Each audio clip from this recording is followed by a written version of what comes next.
Okay, hi chemistry students. We're going to talk now about ions and ionic compounds. We've talked a lot about ions, but we're kind of going to get a little bit more in depth and talk about their specific electron configuration. You can use the periodic table to predict the electron configuration for each ion. So when we, in the last chapter, we practiced writing electron configurations, where we put the electrons in kind of 1s, 2s, 2p, 3s, and so on, sublevels, and then their initial energy levels. So if we talk about something like lithium, we know that lithium has it's got an atomic number of 3, so it would have 3 electrons. It would have 2 electrons in this 1s orbital and then 1 electron in the 2s orbital. And we know that this 1s2 is the same.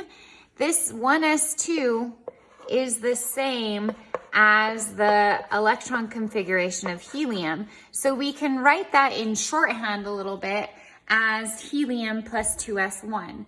And this clearly shows us how many sort of electrons we have, valence electrons we have, okay? The same can be done for each of our group 1A alkali metals. So what we can do is what I've done is I've taken our group 1A metals from lithium down to francium, and I've written their electron configurations kind of in terms of this noble gas that precedes it. Okay, so sodium would have the electron configuration of neon plus 1 more electron. Potassium would have the electron configuration of the noble gas that precedes it, that comes at the end of the row above, plus 1 more electron. So we can use this periodic table to predict the electron configurations for these ions that form from group A, 1A alkali metals, okay? Most of you know by now, at least I hope that you guys know by now, that every alkali metal always forms ions of a +1 charge. They always form those +1 ions, and the reason for that is because of these. It has that 1 electron in its outermost energy level. It's 1 valence electron, and so it's actually very easy for these ions to lose an electron. Then they go back, and if they lose 1 electron, they have the same electron configuration as the noble gas in front of it. So when we wrote out these electron configurations, the electron configuration for neon was 1s2, 2s2, 2p6, and that's neon's electron configuration. This is kind of the low energy. This is the way our atoms, this is how this makes them happy. We know that noble gases have low energy electron configurations. They don't bond with anything because they have full, happy, outermost energy levels. And it's a very, very stable electron configuration. So any noble gases have very stable electron configurations. Okay, so each of these, when you look at them, we can shorthand their electron configuration to be the noble gas of the row in front of it plus 1 electron in this 4s energy level.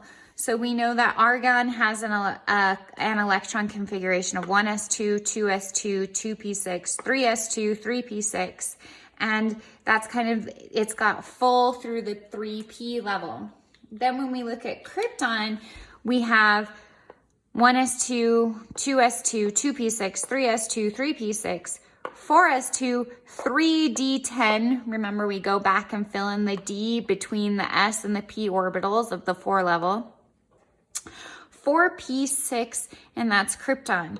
And the same pattern is similar for xenon, 1s2, 2s2, 2p6, 3s2, 3p6, 4s2, 3d10, 4p6, 5s2, 4d10, 5p6.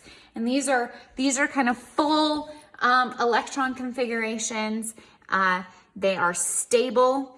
And so what happens is when we have ions, they form ions to the closest stable electron configuration. So if we're looking at these group 1A, the closest stable electron configuration for them is the noble gas configuration of the row in front of them. The same is true for these alkaline earth metals. They have very similar electron configurations, and you can see that their outermost electrons increase by energy level for every increase of as we go down the column of our alkaline earth metals, except instead of having only one in the next electron level, in the next energy level, they have 2 electrons. So instead of losing just one, these always form ions of charge 2+.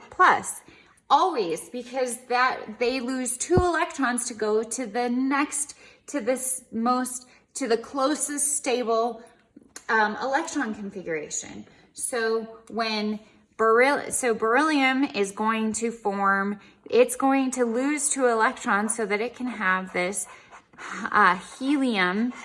That's the closest noble gas from the row above. And then it would actually have a charge up here. Remember how we write our charges for ions as Be2+? Well, when we write their electron configuration, we do it like that. I'll get more in depth into that as we move forward. So we can use the periodic table to predict what electron configurations we have just by looking. Okay, here's magnesium. It's in energy level 3. It's in row 3. So if it forms an ion, it's going to go to the neon. Neon is the closest stable electron configuration, the noble gas from before it, and it's 2 rows past that. So it must have 2 extra electrons. So we know that it loses 2 electrons to form neon. The same is true for each subsequent level. Calcium would lose 2 electrons to get to the stable electron configuration of argon. Strontium would lose 2 electrons to get to the stable electron configuration of krypton, and so on. So here's magnesium that we talked about. It would lose 2 electrons to get to this stable electron configuration of this noble gas before. Okay, so the whole point of ions is that these atoms are forming stable electron configurations, and the way that they do that is by their electron configurations being similar or even exactly the same as the noble gas that precedes it for these metals of these main group elements. The last metal that really forms a constant ion based on the row that it's in is aluminum. So aluminum is in,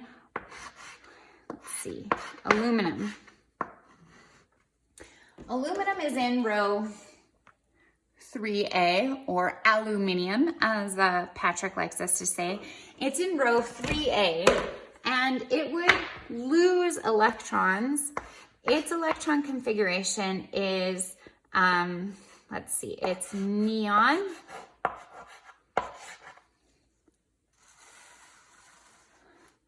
And then it has, what row is it in?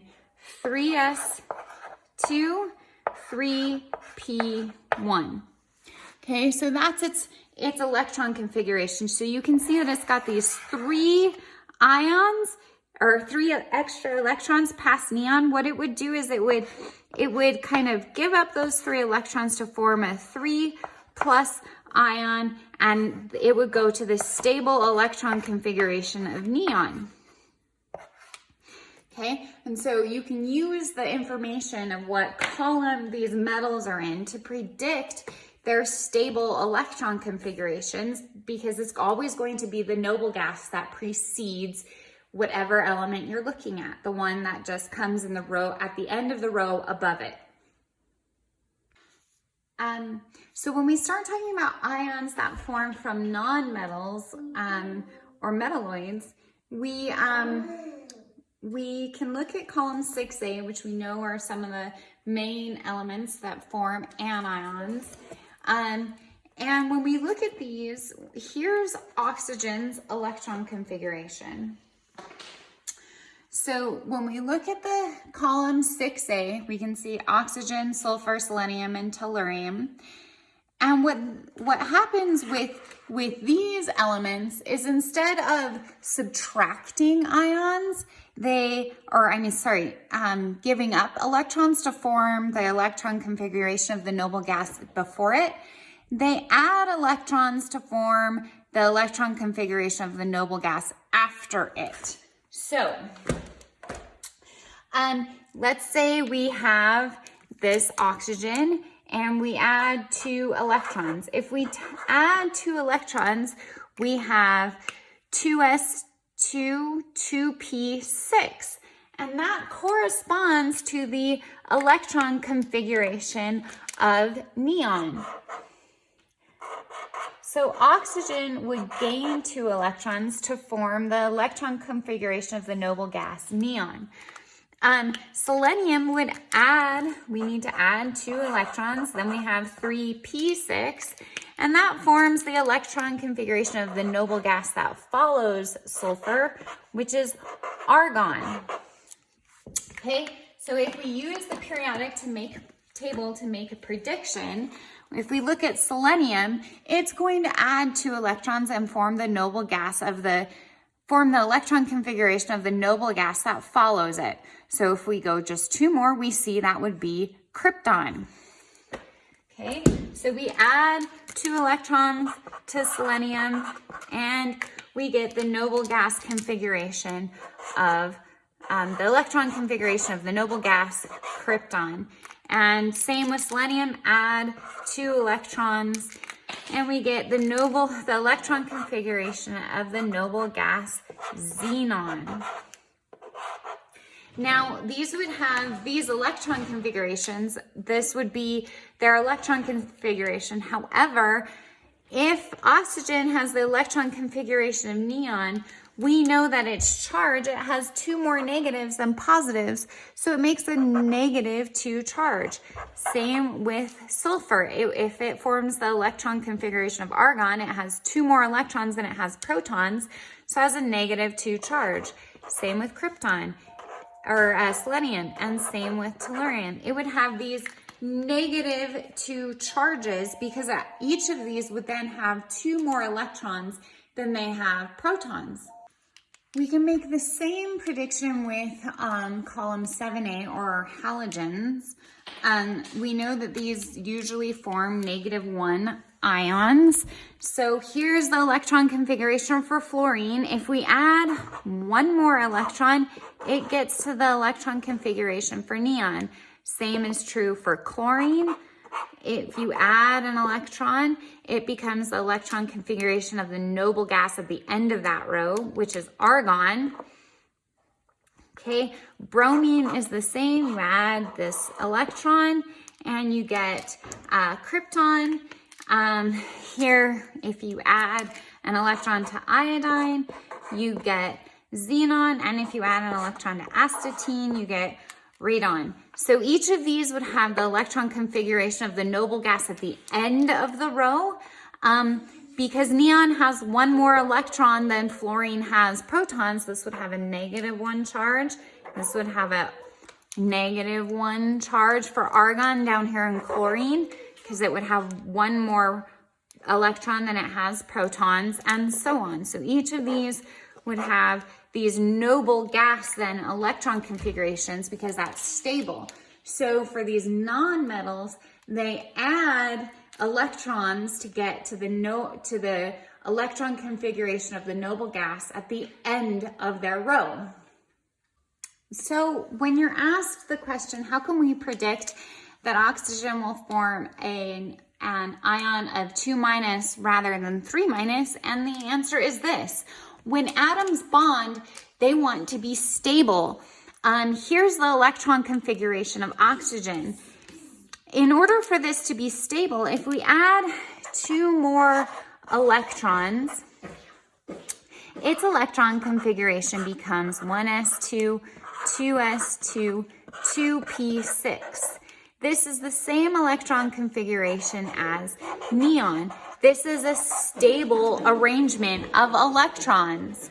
If you add, say you have that and you add 3 electrons, so if you add in 3 electrons, you would get 1s2, 2s2, 2p6, 3s1. This is not stable. So if the goal of atoms is to become stable, it's not going to form an ion that's unstable. It's not going to go from higher stability to lower stability. It's going to go from lower stability to higher stability, which means that it's always going to go to these noble gas electron configurations. Okay. So we actually end up with whole kind of families of atoms that when they form ions have electron configurations that are the same as neon, because that's their closest stable electron configuration. So for sodium and magnesium, if sodium becomes a +1 ion, so it loses that electron, as an atom, it has the electron configuration of neon +1 in, this should, 3s1. If as an ion, it has the electron configuration of neon. That's its closest stable electron configuration. Magnesium, when it forms an ion, it forms a 2+ ion. Its electron configuration as an atom is neon plus it has the 3s2. So when it loses these, it becomes just neon. It has the electron configuration of neon. The same is true of aluminum. It loses 3 electrons, it loses these 3 electrons, and it has the stable electron configuration of neon. Now, it's the opposite for oxygen and fluorine. They gain electrons to fill in these last 2 electrons of your p orbital or last one. And when that happens, then they gain the stable electron configuration of neon. So what you can do is, you know that for the non-metals, they always form the electron configuration at the end of the row. For metals, they always form the stable electron configuration for the noble gas at the end of the row above them, but that precedes them. Okay, so how are we going to use these electron configurations to predict formulas? So we know if we're looking at, say, any of these non-metals, they gain electrons until they form the noble gas electron configuration at the end of the row that they're in. So oxygen, fluorine, nitrogen will all gain electrons till their electron configuration looks exactly like neon's. Sulfur, chlorine, they'll gain electrons till their electron configuration looks like argon. These will gain till it looks like krypton, and so on. Okay, and the number that they gain is dependent upon how many more electrons they need to look that way. So here's the electron configuration of oxygen. It's the 1s2 or helium, 2s2, 2p4. Here's neon, helium, 2s2, 2p6, or it can be some in a shorthand like this, because it is that electron configuration. So how do I get from here to here? I have to add in 2 electrons. Oxygen needs to receive 2 electrons from another atom. Usually, so this is how we're going to predict. We have to find some amount of atoms where we can have 2 electrons. Now, let's say oxygen is bonding with calcium. Calcium has the electron configuration as an atom of argon plus 4s2. So in order to reach its stable electron configuration of just argon, it has to get rid of these 2 electrons. So these 2 electrons that calcium has that are extra, that it doesn't need to be in a stable electron configuration, they get transferred to oxygen. So we know that the formula, we have 2 electrons here. This one needs 2 electrons. We have 1 atom of each. Pretty simple. We have calcium oxide, so CaO. We've been doing this for a while. We've been practicing writing these formulas for a while. It doesn't change.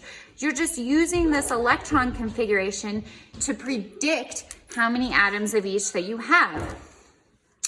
Now, let's say you're bonding oxygen still with the same electron configuration, except instead of calcium, let's say you're bonding with potassium. So potassium has the electron configuration of argon plus 4s1. So it would only have 1 when it forms an ion. When it forms this argon electron configuration, it only has 1 extra electron. So how many atoms of potassium are we going to need to create those 2 extra electrons? Well, if 1 atom produces 1 extra electron, we need another atom to produce another extra electron. So in this case, we know that we need 2 potassiums for every 1 oxygen ion. So we end up with this formula. Okay, so this is just helping you. It's another way. We've been doing this for a while. It's just another way of looking at it to help us predict our formulas. Because all of these ions, what they're doing is they're losing electrons in order to form the noble gas configuration that's closest, that is easiest for it to form.